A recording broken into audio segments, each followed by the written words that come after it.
me today? Hi, Lori. It's so good to see you again. Yes, likewise. I'm so glad we could get together again to talk about some more fabulous early childhood information and news and topics, and bring this conversation to our Central Connecticut State University students again. Um, Today, we're here to talk about men in early childhood, which is a fascinating topic, one I personally know less about than some other topics, but I'm excited to learn and do some challenging thinking with you here today. So thank you again for joining us for this. And as we are about to get started, I'd love for you to introduce yourself to our students who will be watching this. Absolutely. Dr. Blake, thank you again for having me. I really do appreciate it. I think this is a really powerful conversation, men in early childhood, and I frankly, elementary education as well. I'm happy to represent the views and opinions of my male colleagues in the field. A lot of this, though, is coming from my perspective, right, of being a man in early childhood. So it's kind of like the disclaimers at the beginning of a Disney movie, right? So I want to just do my best to represent well the experience of being a man in early childhood for myself and my peers I've spoken with. But again, why am I here? I am Trevor Newton. I am a preschool teacher, early child special education site director in Colorado Springs. I teach at a Title I preschool, and the job's awesome. It really is. I have 40% of my children have special needs. The other 60% are children of poverty of the area, and high amounts of diversity. And I've been in early childhood teaching for the last 15 years. My original degree was in elementary education. Now my master's is actually in early childhood special education. So I'm doing this every day, all day. And in addition, I get to talk to great people like you. I get to go to trainings. We actually met at the NAEYC conference this past year in November. That was terrific. A wonderful dinner. Again, I'll say it again. The food was good, but the company was better. Thank you to the book vine. But I was lucky enough to sit next to you. And so this is pretty cool. And I'm excited to push the envelope and just be curious today. Yeah, well, thank you so much. I'm so glad that we're here having this conversation. I can't wait to show this to my practicum student teachers come to mind first, but I can see this becoming a useful conversation in many of our classes here at Central. So I'm excited, and let's just dive right in, shall we? Yeah. We'll sort of start with a foundational question for you in, why do you think we have men remaining so underrepresented in the field of early childhood and perhaps elementary too, as you mentioned as well? I think it's a powerful question, and it is a big question that we're working to answer. So to give some context, 3%, that is the gender gap, or the gender percentage of males in early childhood education compared to their female counterparts, meaning 97% of the workforce are female. 3%, Dr. Blake, are men. That's it. That's it. So 3 in 100. To give you some context to how that feels, when I entered my new district about 8 or 9 years ago, I went to a large district. There were, I think at the time, 45 classrooms in the district. I was going into class. I went to the very first professional development onboarding day with all my early childhood counterparts, lead teachers, and some other paraprofessionals. So mind you, about 100 people in the room, maybe a little bit more. I walk in, we're doing introductions, and I'm looking around, and it's just me as the guy. I was the token guy in there. And so how to introduce myself? Hello, my name is Trevor Newton, and yes, I'm in the right room. Right? Because that's how it feels. Another time I was at a conference in Colorado, and there were 3,000 people in attendance. It was a big conference.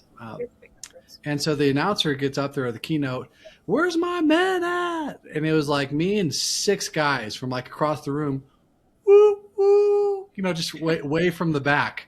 That is the experience of being a man, because it's just you. right? You're the only ones there.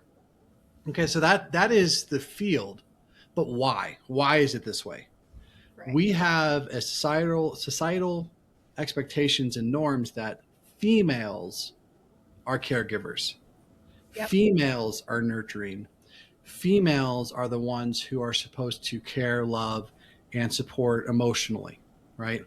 Now, there's a lot of reasons to say that why that is. However, I would like to push back and say men can do it as well. And I would say really, really effectively. The other huge stigma is that actually, there's two other huge stigmas. The first is pay. We are chronically underpaid as early childhood educators.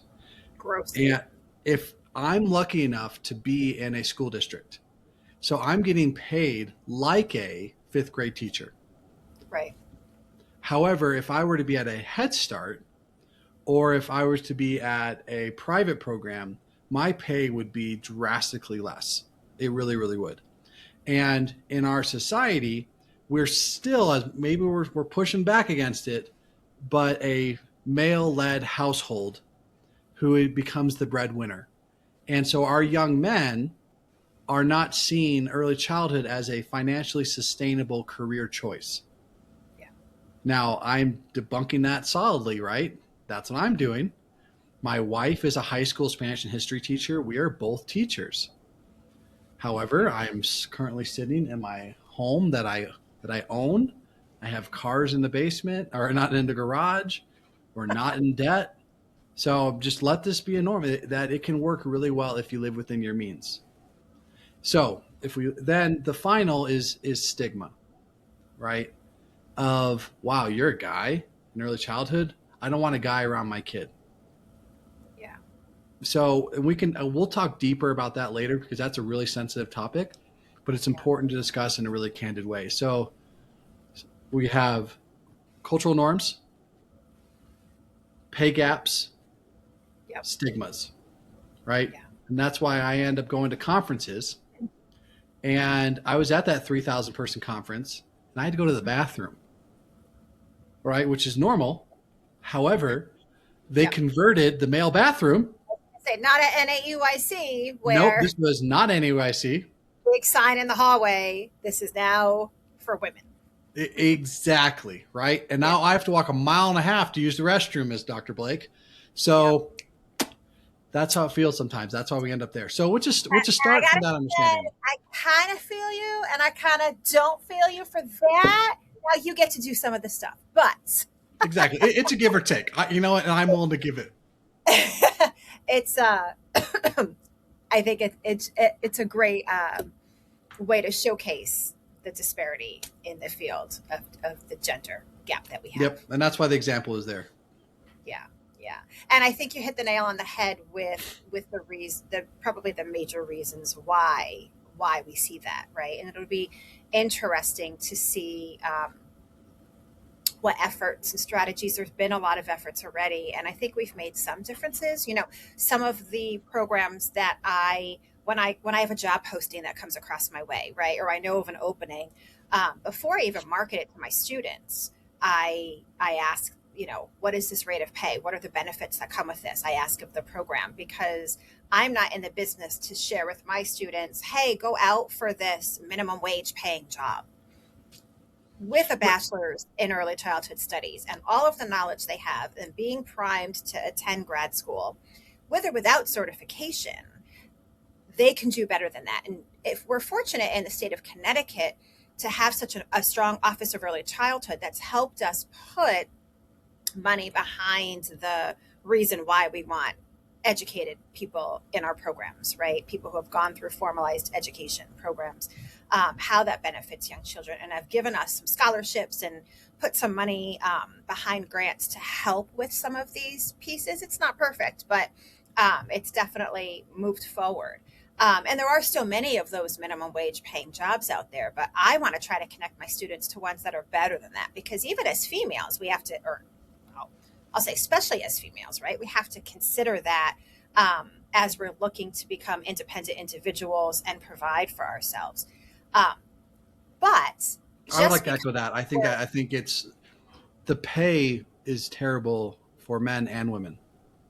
Right. And it's something to consider. And you can find a decent paying job and continue to move up in this field, but you have to know where to look and you have to do your homework. And sometimes you have to be a little patient, always looking for the next thing, but they are out there. And at least in the state of Connecticut, it's getting better.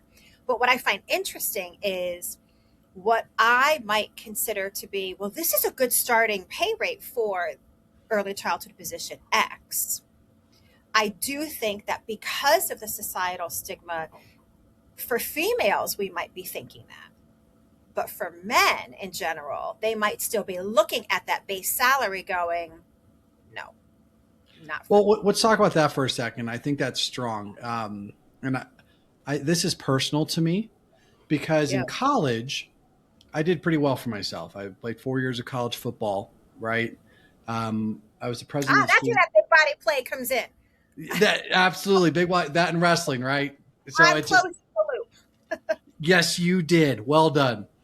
I was also the president of the Associate College basically student body president. Okay, Mhm. that's the way to put it.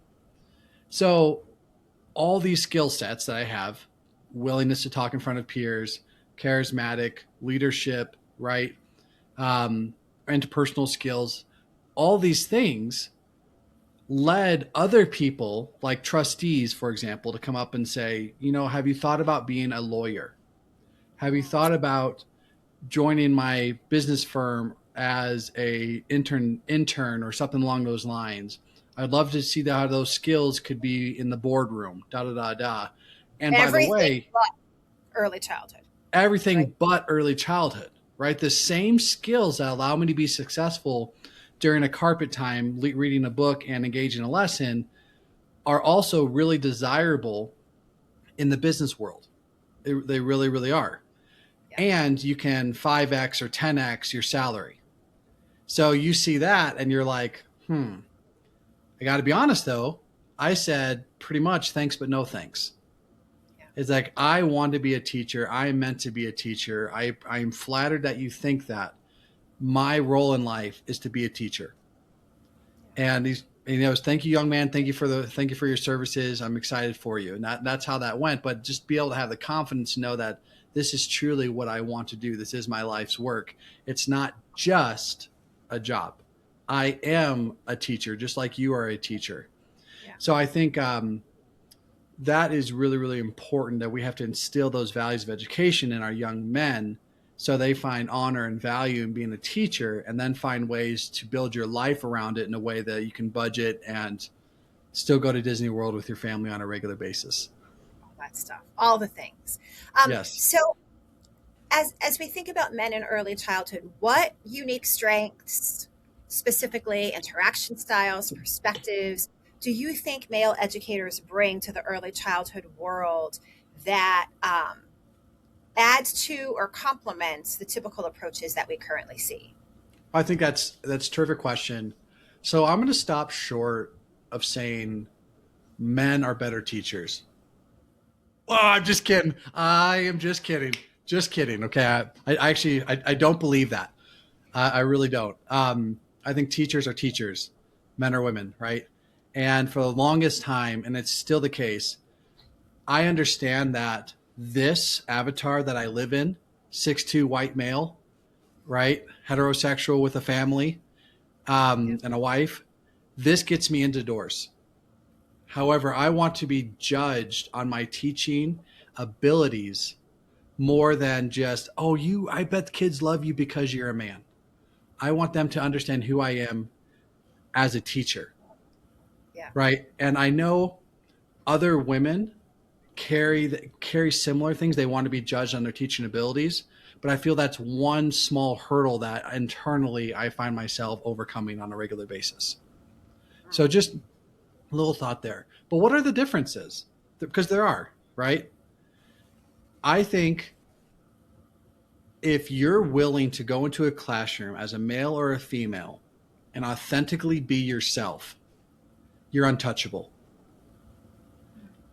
And I really mean that, because you're coming to school every day just being yourself, bringing your relationships, bringing your smile, bringing your joy, bring in your quirks, bring in your humor, your silly fashion, whatever it is that is you. If you come into that every single day with the kids, you're going to be successful. And that's regardless if you're a male or female.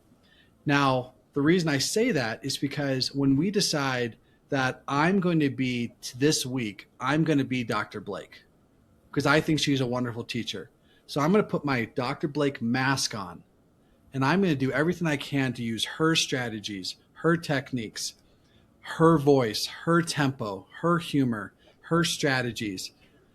Then I am trying to be somebody else and I'm adding more stress and more exhaustion onto a job that's already difficult, right? And then you're trying to figure out, is it the strategies that I'm using or that are not working, or is it because I'm trying to be somebody else?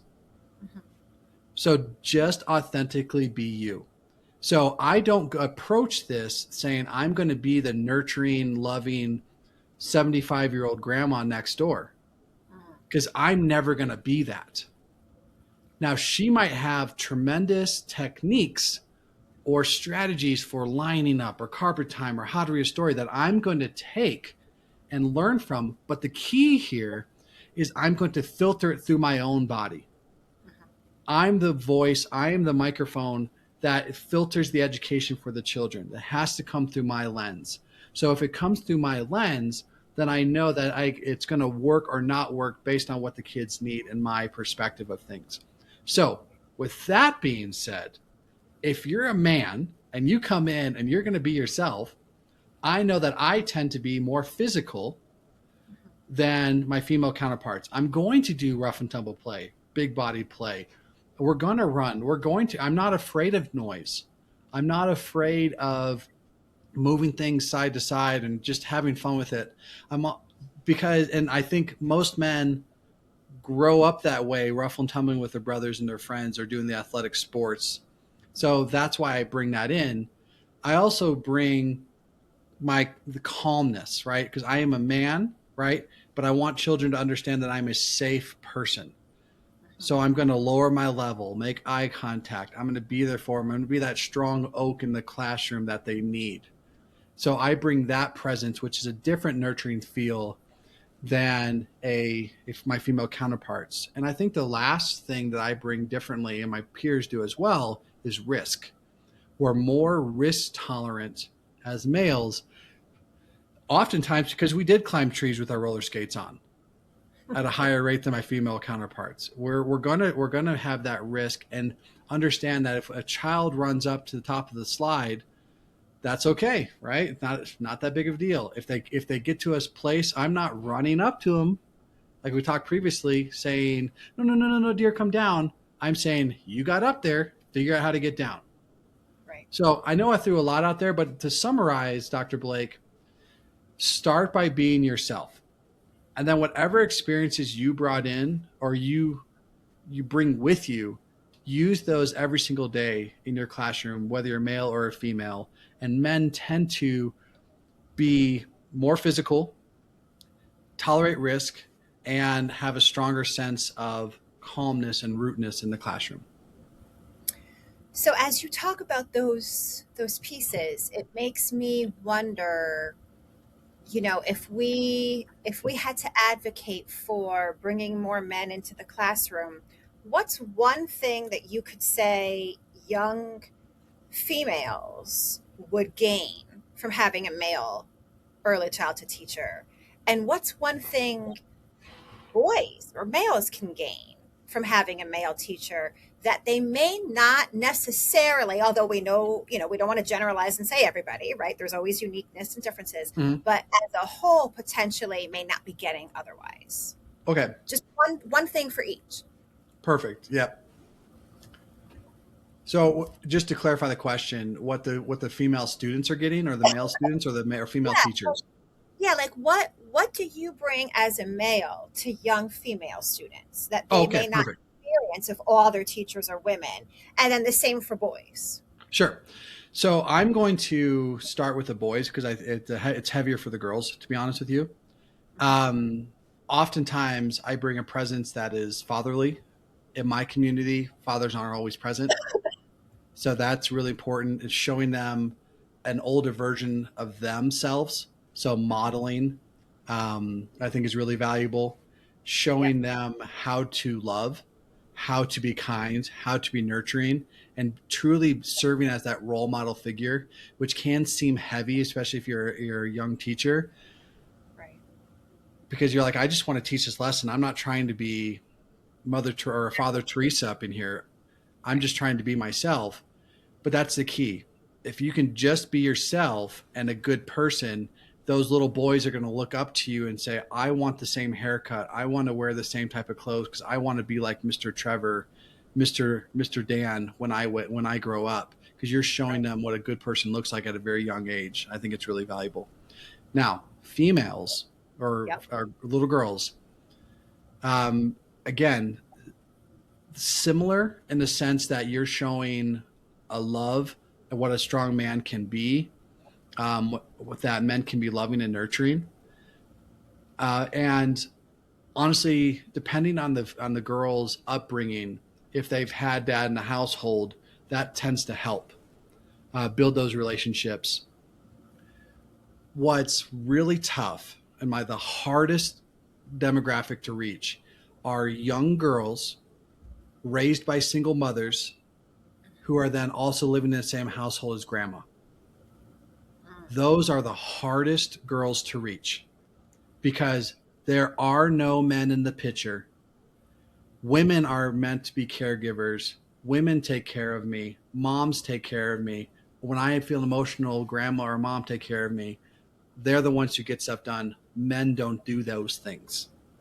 Yeah. So for those children, it does take longer for me to build a relationship with them. But that's the key, is building a meaningful relationship and showing them that I'm safe.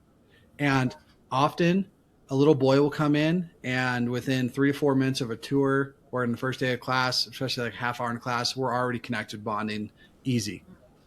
The same little girl I described, that might take 2 weeks Yeah. of just patience and waiting and more distance and lowering level, calmer voice. And just they're going to be watching you the entire time, and they're going to come to you when they're ready. So it's important not to force those relationships. So as you talked about those differences, I wrote down a word here because you make me feel, or think about rather, representation, right? And really how representation in all forms is a critical element of education. And in particular, when we look at foundational education, which is early childhood, Yep. right? Representing those role models, that possibility. Um, for young children, I think is really important. And I think males bring that unique perspective into the classroom that otherwise there's a lack of representation, right? And if we're only experiencing men in education as the principals, right, or as the people that we go to the office when there's been a disciplinary issue, um, or the dental consultant that comes in, right? That Exactly. sets precedent and societal expectation that's unsaid, not addressed, right? But observed societal influence and expectation. And so we're perpetuating the Yeah, same things that you already mentioned about this isn't a field for men. Um, correct. and, And so and not just a field, but a way of being kind and nurturing and giving and loving and respectful comes to mind, but reliable and safe. Right. I Yeah. think all those are critical. And it's not a stretch to say that those traits you just described are often associated with women, Sure. Exactly. right? Yeah. And you're telling me men can't be safe, Right. respectful, kind? Right. I know we live in a world that praises our pro athletes, right? And the machismo-ness of doing those things. Right. And we see them doing aggressive acts on Sunday on football fields and being glorified for big hits and things of that nature and being the tough guy. So if they never see me, or if they never see my male counterparts in the field, their perception of what men are is going to Right. be what they see on TV, Right. what they see from their dads, and hopefully they do have strong fathers. Right. Or like these little girls, right? their perception of men are exactly the people you described: the admin in the building, the custodians, the clerk at the grocery store. No one that's building a meaningful relationship with them. Yeah, exactly. Yeah. Um, so let's move on. Thinking about higher education, uh, Yeah.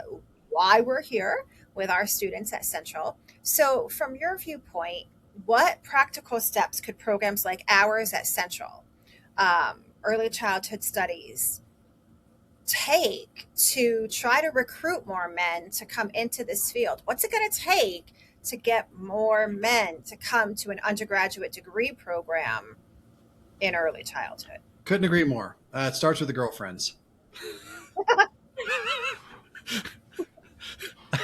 I, I, I say that half joking. I say it half joking because there is some truth to that, right? Okay. However, I say that because my wife and I are high school sweethearts, and Uh, she definitely had some influence of me being seeking education. But I think more a lot more broader than that is we have to go to those superstars at the high school level and actively recruit them, right? Often, I alluded to earlier, that lawyer coming up to me and saying, yep. "Man, have you thought about working in a boardroom or wherever it might be?" He was willing to have the confidence come up and put that vision in my head. Oftentimes in early childhood, and I would say education more broadly, is we see men joining because they want to be coaches, right? Or we're getting the second tier of the student. We're not getting the 4.0 Harvard graduates.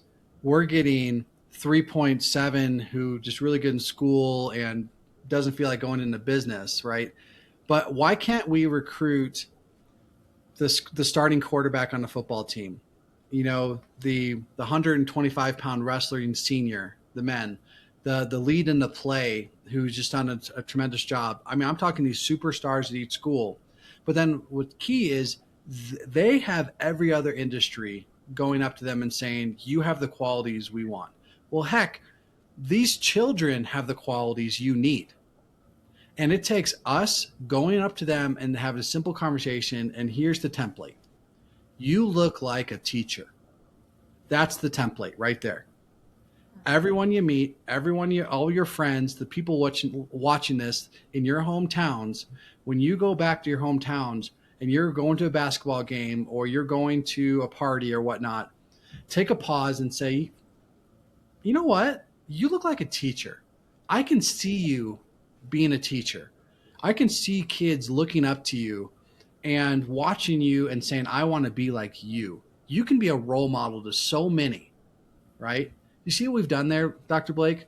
We have put the planet in their heads. And I know this worked because that's my origin story. Interesting. I was a senior in high school and I was supposed to play for the Green Bay Packers, but it never worked out because I was too small, too slow, right? That's Yep. genetics. Just Yep. didn't work out.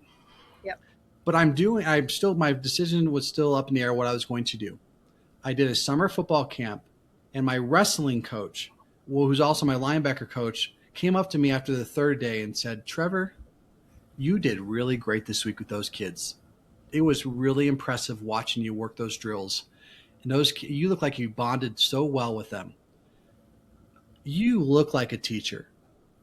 I think you should really look into being a teacher. I think you would love it." And it was from there like, really? Because I had never seen myself in that role. I was a 2.97 graduate in high school with my GPA. It went way higher in college because I was determined and I knew what I wanted to do.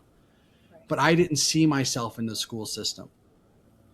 But somebody else saw that in me, and that gave me the spark to move forward. I'm just taking a second to pause because I think that's a powerful story. And I think it changed the narrative of changing the narrative of what's communicated can change the narrative of one's life, um, which is what you just described. So I think that that's so powerful. Um, that we in our as higher education faculty and programs, as early childhood professionals, we have to start changing the narrative of who we think should become a teacher and what and communicating why it's such an important role and not just traditional. And I think Dr. Blake there, I think we can also take much stronger steps in telling what it's like in early childhood versus showing what it's like in early childhood. Part of the reason that was an impactful experience is I had just spent 3 days with those young kids. I could feel it. I was right there. I put the Band-Aid on, those sort of things. I did it. So Right, these right, young men, sophomores, juniors, seniors in high school, right? Or even your freshmen and sophomores in college who are looking for a career change and like a major change. right. Let's take them and say, I want you to come shadow me today. You're going to come to the class with me today. I want you in for an hour. There's a kid I need you to meet because he needs you just as much as you need him. I want you to meet this little 4-year-old boy. I think you're going to make a massive impact, right? And so it's about taking the child, and I say child, but taking that young student and then putting them into the classroom so they can see it, feel it, and be a part of it and envision themselves as that teacher. And then from there, the cogwheel starts going, they'll take care of it themselves. But instead of being auditory, let's be visual and kinesthetic and show them how it feels by putting them in the moment. Yeah, those opportunities. That's powerful. Before I move on to my next question, I have to ask, why Green Bay? You're in Colorado now. Were you always in Colorado? Did you come from Green Bay area? What? Why? My father-in-law is a Green Bay Packer fan. We are originally from Okay. Chicagoland area. Okay. Yeah, it's Okay. and But you're so from not the Bears? okay, Dr. Blake, you're touching on a subject here. I was a Bears fan. This is my Sorry. no. I have to say it because it's out in the open now, and I don't want to lose all credibility. Right? Yes. I was a Bears fan. I moved there when I was 10, and then I was a Bears fan until I was 22. I was actually 23. When I was 23, I moved to Colorado with my wife, and her father-in-law moved out shortly after that. Right? Okay. Or my father-in-law. He's a diehard Packer fan. Right? Uh, And so Jay Cutler was the quarterback of the Bears. He was miserable to watch. I couldn't stand it. We kept losing. It was brutal. It was hard. And every Sunday, twice a season, I would get ribbed like crazy from my father-in-law. Hey, doesn't it suck to be a Bears fan? Da da da da da da. Just nonstop. And so then I was like, one day I had enough. I walked upstairs. I went to his closet. I didn't tell anyone. I put on his Green Bay Packer Brett Favre jersey, looked in the mirror and said, if I'm going to do this, I'm never wavering. I'm going all in and I'm not going back because I'm not a fair weather fan. And it was at yeah. that moment I walked down the stairs and I said, I am now a Packer fan. And I have to say, my Oh, life, yes. Otherwise, my life has been better.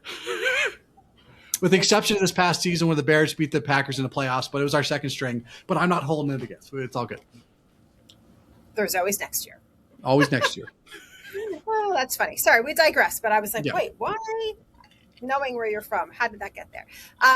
What is?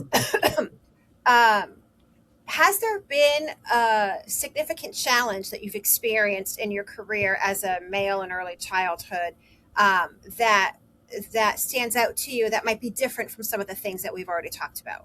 Sure, absolutely. And I want to get personal on this one. I think it's really, really valuable. I know you have some friends in your cohorts who are men in early childhood and are seeking that path. So you need to know this, and I want you to hear it from me, so you're not blindsided by it, because Okay. because it hurts the first time around.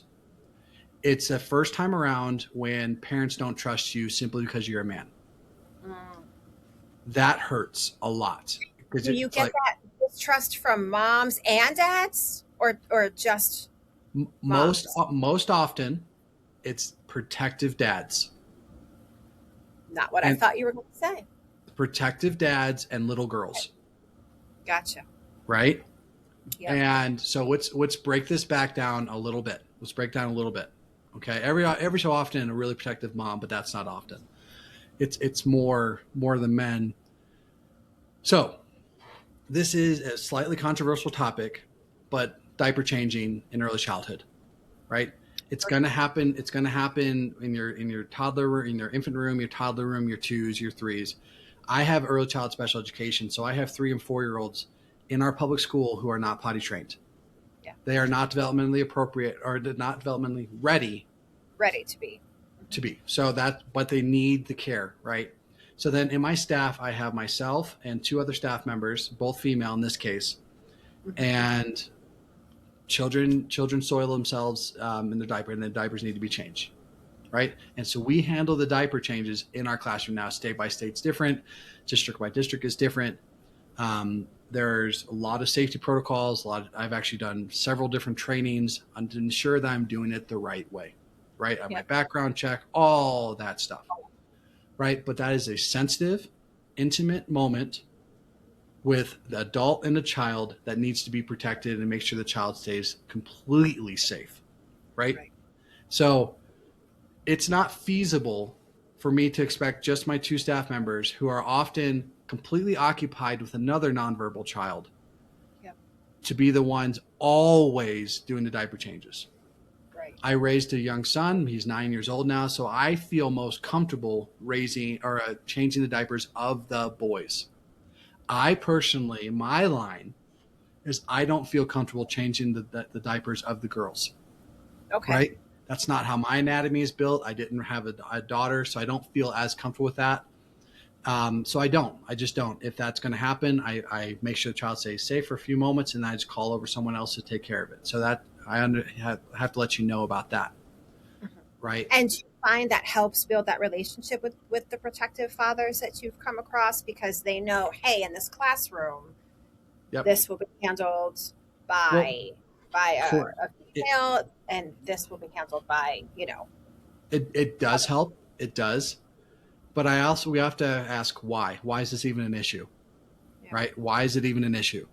Because there are bad actors who have worked in early childhood as men who are also now pedophiles or were pedophiles at the time and took advantage of young children.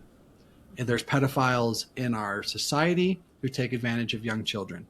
So now this family's first time releasing their child into the world as a 3-year-old, now they have a man who they have not met before taking care of their child, right?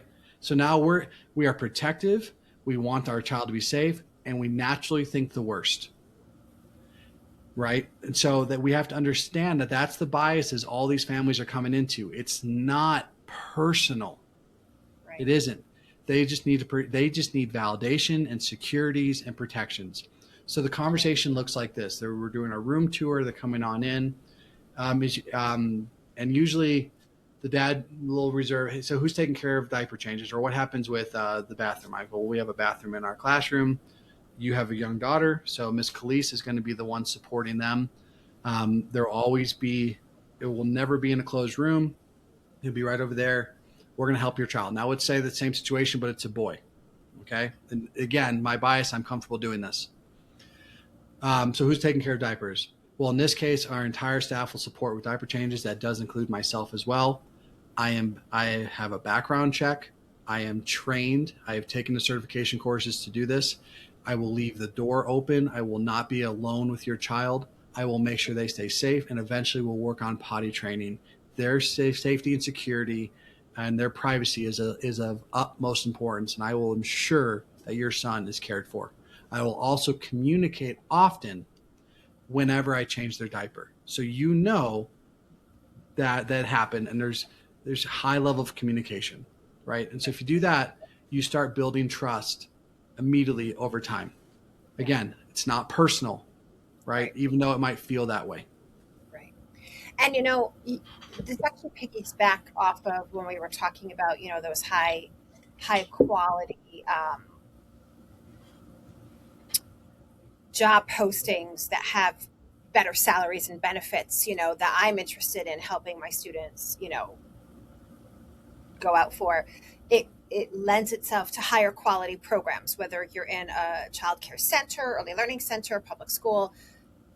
Schools, programs understand all of these complexities, quality ones, right? With knowledgeable, skillful, and caring leaders, as well as classroom faculty who think about this ahead of time, talk about this, come up with policies and procedures and protocol, and have ways to ensure that this is communicated and clear and part of our enrollment, part of our intake, part of open communication with families, right? So that teaching staff, men and women, both feel supportive Yeah, or I think you're supportive rather in this effort. I think it's a lot harder if we're in places, organizations where maybe these quality measures aren't necessarily thought out or in place. It can feel more of a risk for the individual employee. Um, exactly. So, and I think you're right. I think it takes strong leadership. yeah, When you're gonna have a prospective family come up and you're gonna have conversations, you need to have a director or a leader or a principal who it's validating to the families that yes, Mr. Trevor is our teacher. He is wonderful. We have strong reviews. People like him. He's highly rated. He's has yeah, a history of keeping children safe and confident and comfortable and helping them learn.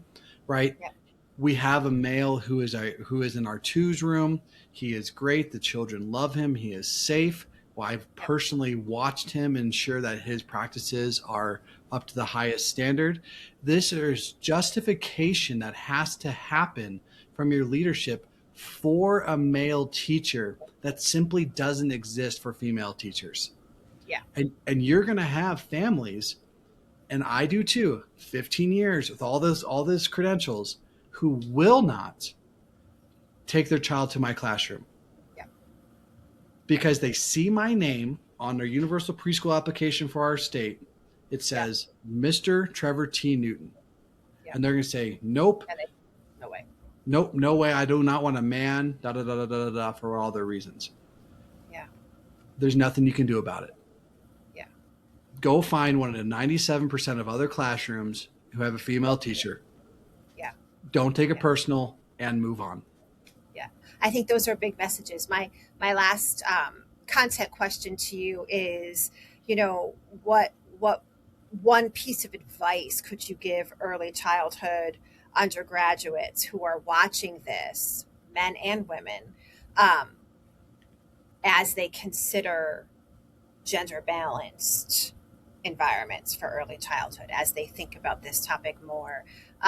So I've already heard, the clarity and um, the communication and the patience and the don't take it personally, right? Um, We which should are talk great. about touch. Hmm, We should talk about touch. great. Let's do that. So let's talk about touch, Dr. Blake, and then we can end on those couple key points of advice. How about that? Does that feel good? All right. Great. So touch, right? Men or women, touch doesn't happen until a relationship is present, Hmm. right? You Totally. have children who need to trust and love and know that you're a safe human being Yep. first. Women are going to have an easier time and a shorter path to get to the place where they can hug and high five and do those things. Men are, because of the way our society is built, it's going to take a little bit longer. You have to demonstrate to the children and to the parents that you are safe. So what I would recommend is the first several times you're interacting with a child, you need to be from distance, maybe 6, 7 feet away. Lower your level way down to the ground, if not on your knees, right? And don't put out your hand, right? Wait on that one, right? And just, hi, I'm Mr. Trevor. I'm so excited to be your teacher. Do you want to come see the classroom? Yes. And then here's the magic right here. As you turn to walk down the hall, you're walking right next to the child. Like, come on, let them lead, go from behind, right? Let them lead. Now we're walking and come up to the side of them and say, isn't this cool? You get to be at school. And at that point, put down your hand like this and just put it down to their side. Come on. And just say, hey, come on. What they're going to do is they're going to reach up and they're going to grab your hand because they're used to doing that and it feels comfortable and safe. And then the two of you are going to walk hand in hand down the classroom to the classroom. You are creating an instant connection and relationship building moment for you and a child. But guess who is also watching that? Mom is right behind watching their kid being walked down the hall hand in hand with their new loving teacher. That is such a powerful moment and message that shouldn't be missed. Then when they start their class next couple days, enjoy their company, spend purposeful time with them. Ideally, if you can do some play with them and build to a place where you're doing something that's personal and relationship building, even big body play, then the next 2 or 3 days when the doors opens, they're going to run up and they're going to give you a big hug. Yeah. Take the hug. Enjoy the hug. Bend down, side, what's up? Even if they come off to the side, turn the hip a little bit. What's up? It's good to see you. Because now the parents are seeing my kid feels safe with this person. I feel safe with this person. Yeah. And that's now everything else is just relationship and academics. Right. And I think while men may have to be a bit more conscientious of that in the field of early childhood for all the reasons you stated, I think that's great advice for both. Yeah, 100%. Of course, relationships, but everything hinges on them. And so if building trusting, positive relationships is at the forefront of our minds from the beginning and always, then I think we can achieve great things. Parents need to know that you love their kid. Yeah. Whether you've had difficult moments with their child or not, they need to know that you love their kid. That's nothing else. Nothing else matters. But what about this reading skill? Nope, don't care. They need to know you love their kid. Even if you had just got spit and bit and grabbed and chased this kid, that doesn't matter. Don't take it personal. Breathe with the child, build a relationship, and demonstrate to the child, yourself, and to the parent that you love that kid. Couldn't agree more. Yeah. Yep. So this was a lot. Thank you so much. You've given, I know my students, when they watch this, lots of things to think about, potential further things to look at for research, and resource gathering, and some great things to consider. What are your next steps professionally? Oh, I love that question. I love teaching. Okay. So next week, I'm going to go teach in my class. That's going to feel really good. I think there's pressure for men to go up the academic or the professional ladder. You're a man, 3 years in, you're assistant principal. Now you're a principal. Now you're director. 15 years later, you're superintendent. Forget that. I don't want to do that. I want to be a preschool teacher. I want to be an early child special education site director. I want to be a director of a larger program because I think there's so much value that needs to happen there. Let other people, I can lead in my own ways. I want to continue to speak with people like you, support people in our field, train, be a keynote speaker. I'm working on a book about beyond calming corners, right? And so it's called Beyond Calming Corners, Nervous System Leadership and Body-Based Regulation Framework. So I'm extremely excited just to share and be a leader in my field and support children and families and teachers. I mean, why can't we raise it to 4%, 5%, 10% men in early childhood? Why can't we all, men and women, find joy in the work we get to do and just be able to come to school every day with the mindset that I get to be a teacher today? How cool is this moment? That child's freaking out over there. I get to be the one to help regulate them. That's the world I want to live in, Dr. Blake, and I want to help create it. So how do students who want to learn more, how do they find you? Okay, here's what you do. So, my website, trevortnewton.com, right? Okay. Go there. And there's another point I want to make in a second. Find me on social media. I'm on Instagram. I love TikTok. I love posting stuff at trevortnewton.ece. Here's my cell phone number, 719-663-1020. I am a teacher. You are a teacher. Whether you're hired to do so or not, you are a teacher. If you need advice, text or call me. I'm happy to help. Okay? Because there's so much that you can do as a teacher, right? All those skills we talked about that are great for lawyers and professionals and CEOs, they're also great for you. I would highly recommend that you make yourself a website, www.yourname.com. From there, who you are, right? And start there. Then go to conferences. And as soon as you go to a conference and say, you know what, I like their idea, but I think I can do it better, submit a proposal and for the next year's conference and get up on stage and do it. Because Great. what you're going to realize is this: as you prepare for that conference, your work is going to get better. You are going to become really self-reflective, and you're going to see that, wow, that practice I've been doing for the last 5 years wasn't actually good enough. I need to fix that. You're going to have conversations with people like Dr. Blake, and you're going to say, man, I hadn't thought about it in that way. I'm going to go back and I'm going to be more intentional in my teaching. Doing the presenting is going to make you a better teacher, and it's going to line your pockets in a nice way. So there's two sides to all of this, right? But for me, it's this idea of 360 leadership, where I'm in my room, I have a cycle, or my unit, my kids, my families, but then I'm going out and I'm exploring, I'm training, I'm teaching, I'm grabbing ideas, I'm bringing it back to my own room, and we're making that place the nucleus the best it possibly can be. So go do that thing right now. I love that message. I love that. I hope all the students hear that message. Yeah, sure. So thank you. Thank you so much for joining me again today. I know our paths will cross again in the future. I can't wait to show this to my students. I appreciate your time. I appreciate your time as well. Thank you so much. Central Connecticut State University, you guys rock. And I can't wait to see you lead in the field. Thank you so much. Take care.